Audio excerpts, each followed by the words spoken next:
Gusto ko po ihain sa inyo ngayong araw na ito ang spaghetti. Hindi po ito yung spaghetti na ikinakain natin sa handaan o yung kantang spaghetti. Sa halip, ito pong spaghetti na ito ay matuturing kong panganib at perwisyo sa ating mga kababayan. I present to you spaghetti wires and cables. My staff went around the metro to take photos of these entangled and voluminous wires and cables. And it was very easy to find them. Alam ko, pamilyar po tayong lahat sa mga ito. Ang sakit po sa mga mata. My attention was recently called regarding these spaghetti wires when several complainants came to my program last Friday because they got into an accident due to some hanging wires along EDSA. Panoorin po natin.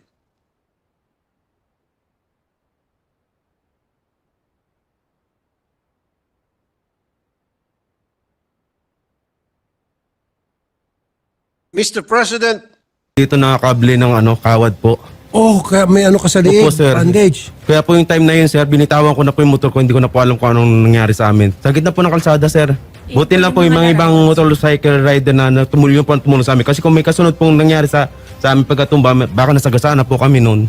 Pati si ma'am. Opo. Ang ulo ko, Sa sir, ma'am, ang kayo po. tumama. Tapos yung ipin ko. We already contacted Philippine Global Communications Incorporated through their customer service representative po. We inform po na mayroon pong ganong insidente nangyari and also we emailed the police report po. Ano pong sagot nila, Corporal? Ang sabi po nung nakausap natin na si Mika po ay na-forward na daw po nila yung police report doon po sa kanilang legal. Kausapin ko yung chairman ng MMDA. Of course, responsable ng may-ari ng kable. Pero dapat bilang sila yung namamahala niya sa mga kalye, sa EDSA, yung MMDA dapat nakita nila na may mga nakabalanda ng kable, tinawagan nila yung Philippine Global para ipaayos. Sir, maidagdag ko lamang po. Nung gabi po na yun, 4 na sunod-sunod po yung nadisgrasya. 4 po. Maliban pa po sa kanila, may mga nauna po. Opo, siya po yung isa sa mga biktima. Bali, 12 midnight po. Alas 1:30 po ng umaga. At meron pa rin pong nabasagan po ng windshield.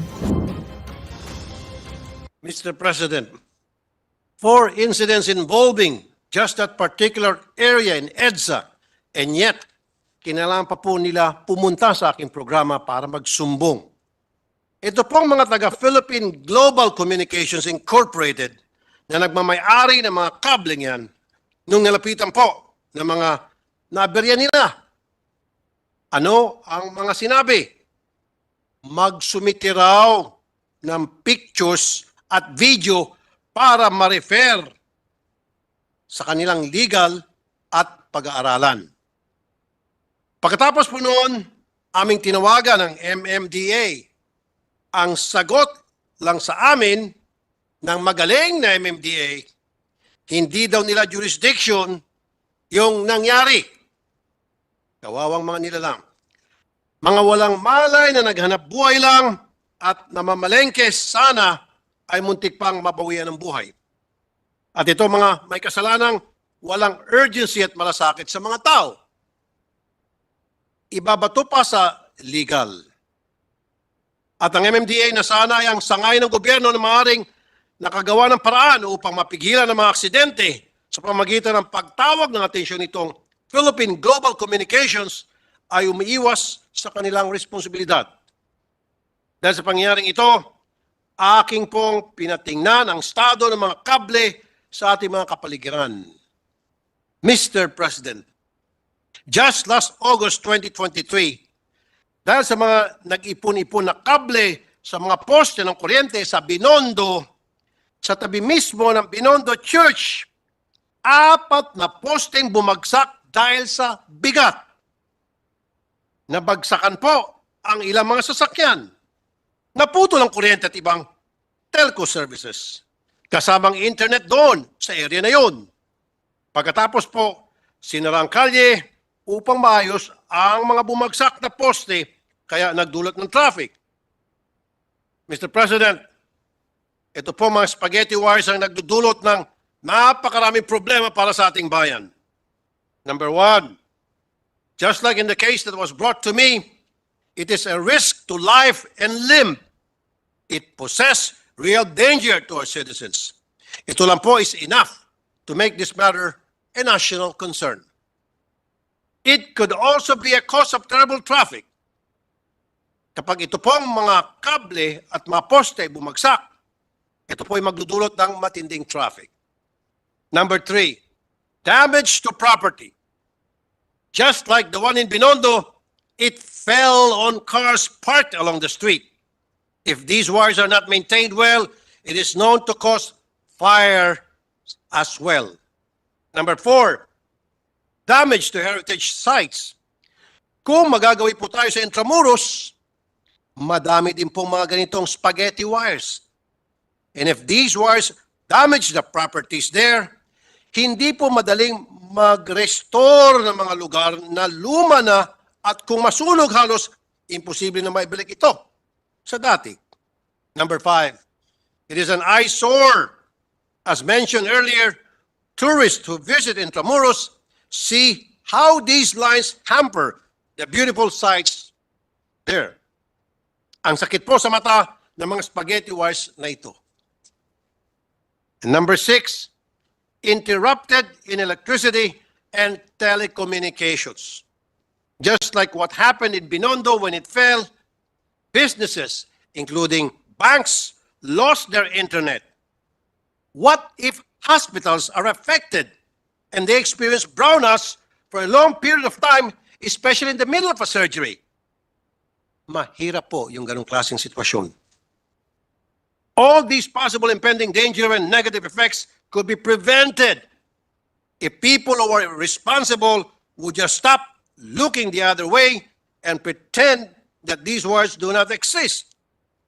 Mr. President, bakit nga ba nagkakaganito ang mga wires at kable natin?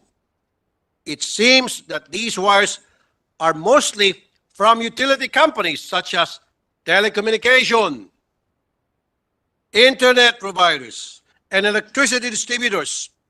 These companies apply for permits to install these structures and attach these cables, but there seems to be nobody actively regulating them.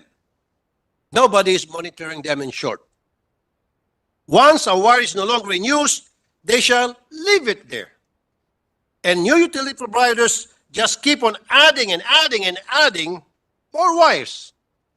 Some would give an excuse that they cannot just remove the useless and abandoned wires because hindi naman daw sa kanila yun.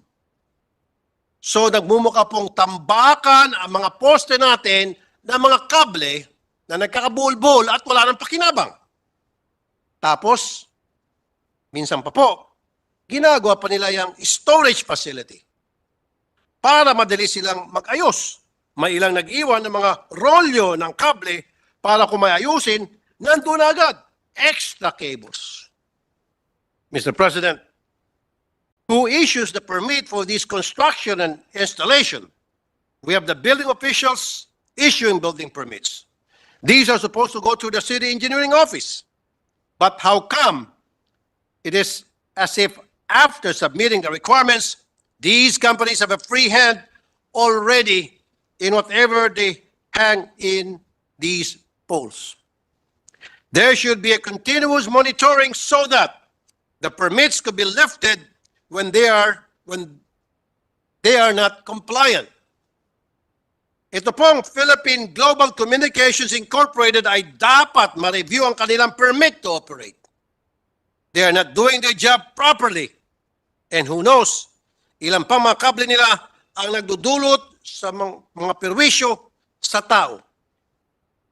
Mr. President, in the case that happened to the complainants that approached me, there is a clear lack of accountability on the telcos and the government regulating agencies. We have to determine whose liability this is. LGU ba? DPWH? Or the telcos, all electric distribution companies? There should be more national direction regarding these concerns.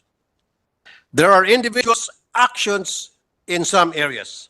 For example, in Davao, they already installed their cables underground. Matagal na po ito pinopropose ni Architect palafox. What is stopping us from implementing this? And while this is pending, there are some LGUs like in Cebu and Valenzuela that did a clearing drive in their area of these cables.